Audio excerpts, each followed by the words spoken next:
थेट दृश्य आपण पाहतोय. खासदार अरविंद सावंत त्या ठिकाणी दाखल झाल्याची ही दृश्य.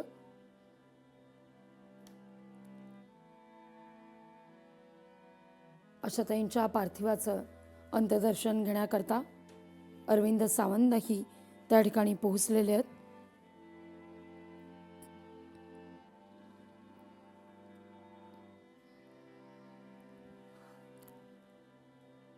स्वरसुंदर अशा जगाची ओळख आपल्याला आशा भोसले यांनी करून दिली. अगदी सगळ्याच प्रहरात आशाताईंची गाणी ही प्रत्येकाच्याच ओठांवर ही तरंगतात, मनात रुंजी घालतात. अगदी पहाटेची भूपाळी असू दे, चंद्रिका जणू नाट्यसंगीत असू दे, किंवा भावगीत असू दे.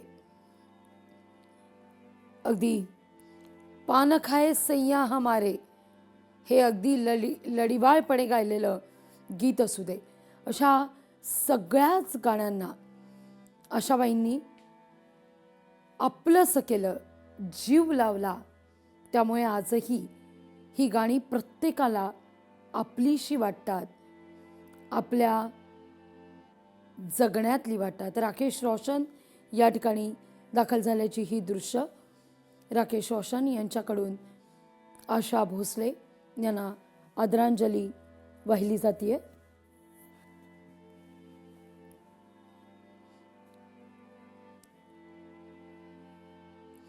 बागेशी आपण पाहतोय अनेक सिने तारका या ठिकाणी पोहोचून आशा भोसले यांना अखेरचा सलाम केला जातोय, वंदन केलं जात आहे. जगण्याच्या स्पर्धेत कल्पनाही करता येणार नाही इतकी दुःख खरं तर आशाबाईंच्या वाट्याला आली. पण आयुष्य फार सुंदर आहे. जसं आशाताई म्हणायच्या त्यांच्याच गीतात जर सांगायचं झालं तर, फिरुनी नवी जन्मे नमी, हे जे त्यांनी आपल्या गीतातून प्रत्येकाला सांगण्याचा प्रयत्न केला की जगणं सुंदर आहे, फक्त अप्रोच बदलणं फार गरजेचं आहे. आज आशाताईंची ती गाणी, ती गीतं प्रत्येकाला तेच शिकून जात आहेत. भाग्यश्री. आपण बघतोय मांडवी की आशाताईंची गाणी अजरामर राहतील आणि आपल्या प्रत्येकाच्या मनामध्ये अधिराज्य करत राहतील. पण आता अंत्यदर्शन घेण्यासाठी रोशन चॅनल देखील आलेले पाहायला मिळतात. आणि त्याचबरोबर आपण जर बघितलं तर विविध मंडळी जी आहेत ती इथे येताना आता हळूहळू पाहायला मिळतात. रितेश देशमुख जे आहेत ते देखील आलेले बघितले आपण.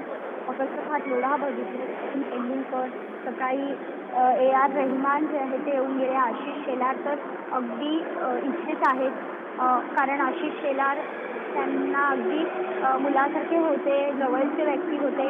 शेवटचा जो व्हिडिओ काढला आहे तो सुद्धा आशिष शेलार यांच्यासमोरच त्यांनी ते गाणं गायलं होतं, मागे उभा मंगेशक पुढे उभा मंगेशक. आणि तोच व्हिडिओ आशिष शेलारांनी आत्महत्या केल्यानंतर श्रद्धांजली त्यांना वाहिली तेव्हा तो ट्विट केलेला पाहायला मिळाला होता. त्यामुळे आशिष शेलार आहेतच. खरं तर ज्या दिवशी आशाताईंना ब्रीच कँडी रुग्णालयात ॲडमिट केलं त्या दिवसापासून ते तिथे आहेत. त्यांचे जे सुपुत्र आहेत आनंद, ते खरं तर लंडनला असतात. लंडनवरनं ते इथे आलेले आहेत. बरेच वर्ष ते लंडनला असल्यामुळे नियोजन कसं करायचं याबद्दल इथे त्यांना माहिती नव्हती. त्याचं सगळं मार्गदर्शन आशिष शेलार त्यांनी केलेलं पाहायला मिळालं. आता थोड्याच वेळात इथे मुख्यमंत्री येथील मुख्यमंत्री एकनाथ शिंदे देखील येणार आहे.